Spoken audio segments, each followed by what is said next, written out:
Alright guys, welcome to RC Mojo. This week we're going to do a bit more to the 3Racing X reel. One of the little annoyances with the X reel is the linkage for the 2-speed gear shift. It's just about functional. When you move the servo, it does indeed make an attempt at changing the gear. However, it tends to be a bit bound up when applying enough force to actually engage it. To get around this, I've been at the 3D printer again. We've got a high-tech HS85 servo sat in a custom mount, a Kimbro servo saver and a custom, very direct linkage. The main issue with the stock linkage is due to the servo's position, the servo arm ends up way above and to the side of the shift shaft on the gearbox. To get around this, 3Racing have used this plastic part that needs to be able to slide up and down the linkage. In a perfect world it would work just fine, but in reality the loads it sees end up trying to twist it so it tends to grab, and no amount of grease will ever make it work 100%. The fix is to align the servo with the shift rod, or at least as close as you can with the servo saver. The shifting is massively improved, but still not quite perfect. It does get hung up a bit going into second. It's quite a bit better when the truck's on the ground, but it can still be a bit of a struggle to get it fully in gear. I think if we move the servo up a bit and use a shorter servo arm, it might do the trick. We're only using a tiny amount of the servo's travel at the moment, and with a shorter arm we'll gain a lot of extra force. An external servo saver of some sort might help too, a couple of coil springs, or perhaps even just some fuel tube from a nitro model. But that's for Mark II though. For now, this is going to be good enough to run the truck, and just like the G-Made GOM, it might free up after a bit of running. Next we've got a stabiliser for the rear body posts. They're so long and flexible the magnets grab the edges of the metal bits in the body, making it a right pain to line up. Just below the stock magnet mounts I've fitted a couple of widgets that give an extra point to fix the stabiliser to. They're a tight fit, so they just slide over the post using friction to stay in place. The stabiliser itself uses the rearmost screw holes in the chassis and triangulates with the body posts. Install a couple of screws and job's a good un. But before we install it, there's one more thing, or actually 6. One of the things I really like about the TRX4 are the arch liners. They really help keeping the lumps of mud from getting splattered all over the bits on the chassis, so I've made up a set for the X reel. Each one has 3 fixing points, 2 along the chassis rail and 1 on the top of the damper mount under the magnet. All we need to do is remove the magnet and the body lift spacer and drop the arch down onto the chassis. All those extra holes in the chassis rails really do come in handy for bolting all sorts of custom bits on. Because the arch sits under the magnets, I've printed up some new lift spacers that are 1.5mm thinner. I've also made them the full diameter of the magnet, which not only looks better, but it'll add a bit of extra strength too. The rear of the arch uses a fairly long screw that goes through the tab on the arch, through the chassis and threads into the stock aluminium gearbox mount. The front doesn't have anything to thread into, so the screw goes through the front tab, through the chassis, and we use an M3 nut to tie it all together. A bit of thread lock would probably be a good idea at some point too, or maybe just a nylock nut. Either way, once it's all fitted, it feels very solid on the chassis.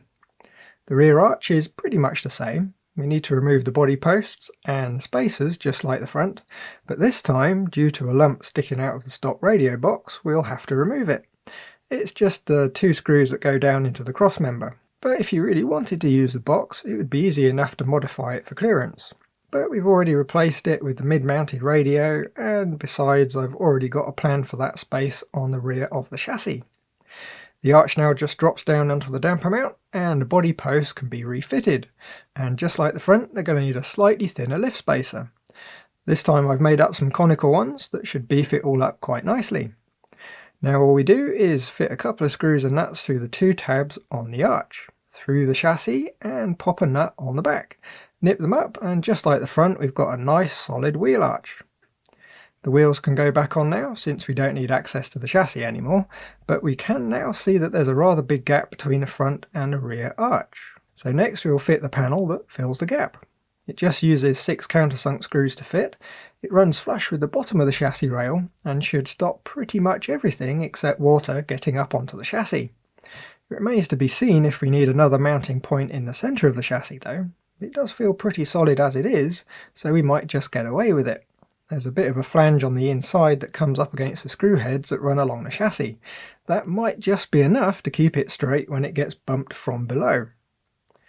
Since all the parts I printed are black, they can be a bit tricky to see clearly in video. So while I'm fitting the other side, we might as well have a quick look at all the bits in SketchUp.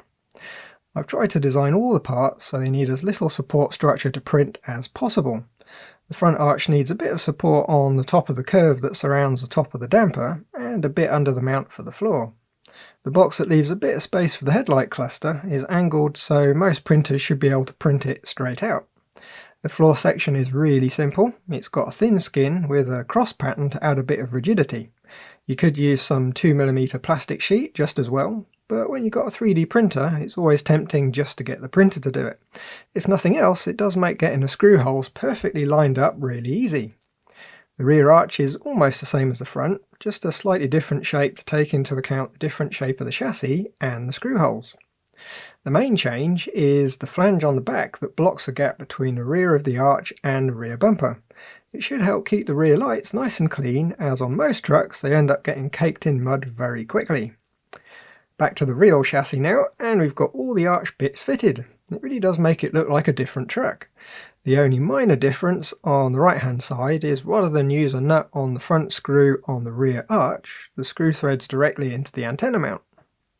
Right, now we've got all that put together, we can fit the rear body post stabiliser.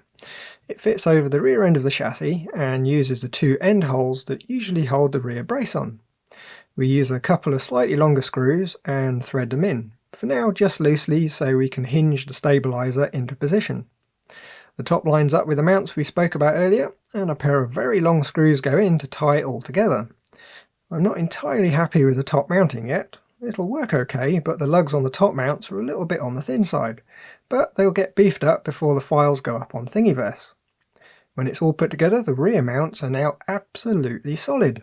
When the body goes back on, they won't flex out to the side and grab the edges of the metal bits in the body. They should simply drop into position just like the front ones. And there we go, an almost struggle-free body mounting system. I think we've got time for one more little addition. Now, the body comes with a nice interior moulding with seats, door cards and a centre console. They're always a bit of a pain to fit though. This one was hacked quite a bit to fit on an axial SCX10 chassis. There's cutouts for the motor and spur gear, along with a cutout that went around the ESC. Now I could repair this one, or just get a replacement, but it needs a fair few mods to fit on the chassis, and besides, I fancy something a bit different. So out with the printer again, and we've got a platform with two partial racing seats. The seats themselves come from Thingiverse. I put together the platform and console, popped the seats on, and chopped off the bottoms. It's a bit of a compromise to get plenty of clearance underneath, so you don't have to worry about the mechanicals. But it will cause a problem with our driver. Here we have Negan. To get him in, we're going to have to amputate at the hips, or even just above. Now the legs do come off fairly easily, as they're just on a ball and socket. It's just a case of cutting him off at the right angle. For now though, I'm going to leave him whole, so I can take a few pics outside with him stood up. When Negan's been suitably modified, the seats will get glued in, but for now, so they're removable, I'm just going to use a bit of blue tack. There's no weight to the seat, so it should be good enough. It won't be visible from the top either, so it'll do nicely. With it all put back together, you can just about see the seats, and they do fill the void quite nicely. They should look even better in daylight. The back of the truck is still a bit empty. In fact, because we removed the stock radio box, you can see straight through the chassis if you get the angle just right. Plans are well on the way to fix that though, but you'll have to tune in next time to see what I'm planning. Well, I think that's about it for this week then, so as always, thanks for watching. Like if you liked, subscribe if you're not already, and do leave a comment if there's something on your mind. Bye guys!